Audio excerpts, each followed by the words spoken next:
Informasi lainnya, pemirsa, Polres Garut menetapkan 2 preman yang mengamuk sambil membawa senjata tajam di depan markas Koramil Pamengpek, Garut sebagai tersangka. Dari tangan pelaku, polisi mengamankan sejumlah senjata tajam dan minuman keras.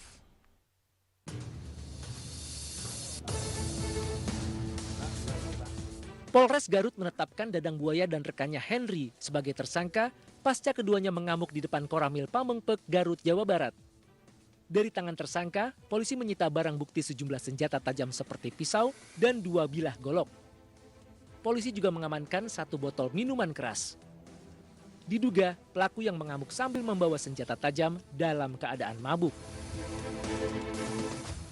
Untuk barang bukti yang kita sita, ada 2 buah golok, 1 buah samurai, 1 buah tongkat besi, dan 1 botol miras. Diduga pada saat melakukan kegiatannya, kedua pelaku ini dikuasai oleh minuman keras. Sebelumnya sekelompok orang mengamuk di depan markas Koramil Pamengpek Kodim 0611 Garut, Jawa Barat. Peristiwa bermula saat pelaku Dadang terlibat cekcok dengan pengendara lain saat berpapasan di jalan. Pelaku lantas mengancam korban dengan sebilah pisau. Merasa nyawanya terancam, korban akhirnya minta perlindungan ke Makoramil Pamengpek. Namun pelaku justru memanggil teman-temannya dan dengan bersenjata tajam mengejar korban hingga ke Koramil Pamengpek, Garut. Dari Garut, Jawa Barat, Solihin, iNews melaporkan. Dan pemirsa, perkembangan terbaru kasus preman ngamuk di depan Koramil sudah bersama kami Kasat Reskrim Polres Garut AKP Devi Farsawan. Selamat sore Pak Devi. Ya, selamat sore Mbak. Baik Pak Devi, apakah sudah ada keterangan yang bisa digali dari kedua tersangka? Ya, jadi pada hari ini baru bisa diminta keterangan pada tersangka 2 orang ini karena memang masih dalam pengaruh miras.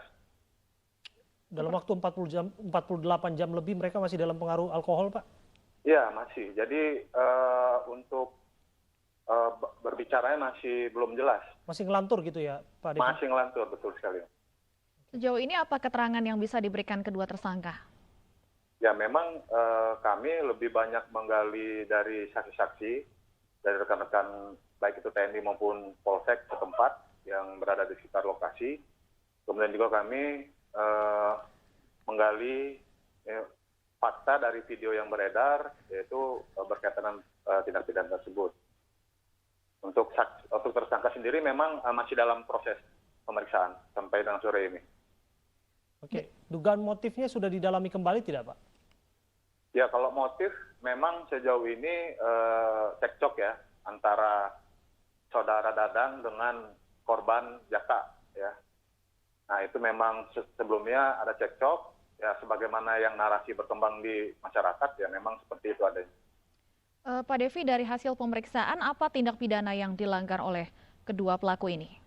Ya, jadi yang pertama itu jelas kepemilikan tajam, Undang-Undang Darurat nomor 12 tahun 51, kemudian juga ada laporan polisi dari korban itu pasal 170 junto 351 KUHP.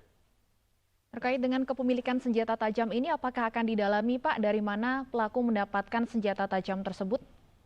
Iya, untuk kepemilikan senjata tajam kami akan menggali, mendalami tempat dia mengambil tajam tersebut, kemudian apakah memang terbiasa membawa tajam tersebut di kendaraan, dan lain-lain lah, fakta-fakta hukum yang lain. Aksi tersangka kan bagaimanapun terbilang nekat ya, Pak Devi. Ya. Bisa dijelaskan kepada kami, ada tidak yang memotori aksi nekat tersangka ini sampai berani melakukan serangan di depan markas Koramil? Kalau menurut yang kami terima, informasi maupun yang berkembang di masyarakat, memang yang bersangkutan ini bisa dikatakan preman lah di tempat di sana. Jadi memang kalau berbicara motor ya tidak ada, memang dia sendiri memang yang menggerakkan. Apakah akan ada kemungkinan tersangka lainnya, Pak? Ya masih, karena memang berdasarkan video yang beredar itu ada beberapa orang. Kami sedang mencari identitasnya, kemudian juga mendalami peran masing-masing seperti itu. Nah, beberapa orang yang dimaksud apakah bagian dari afiliasi dari tersangka yang saat ini sudah ditahan oleh polisi, Pak? Ya itu masih butuh pendalaman, tetapi mengarah mengarah. Mereka dalam wadah elemen kelompok pemuda tertentu atau seperti apa, Pak? Kalau menurut pengakuan yang bersangkutan itu tidak sih, tidak hanya masyarakat biasa. Ormas maksudnya. atau dan lain sebagainya gitu, Pak? Sejauh ini belum sampai ke arah situ. Terkait senjata tajam ini ditemukan di mobil dari pelaku ya Pak ya.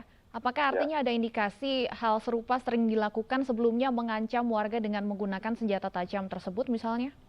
Ya, menurut informasi yang kami terima memang seperti itu, Mbak. Memang yang bersangkutan ini terbiasa membawa sajam dalam sehari-hari. Ya. Terima kasih AKP Devi Farsawan, Kasat Reskrim Polres Garut atas waktu Anda berbincang bersama kami. Kami nantikan proses penyidikan kasus ini lebih lanjut.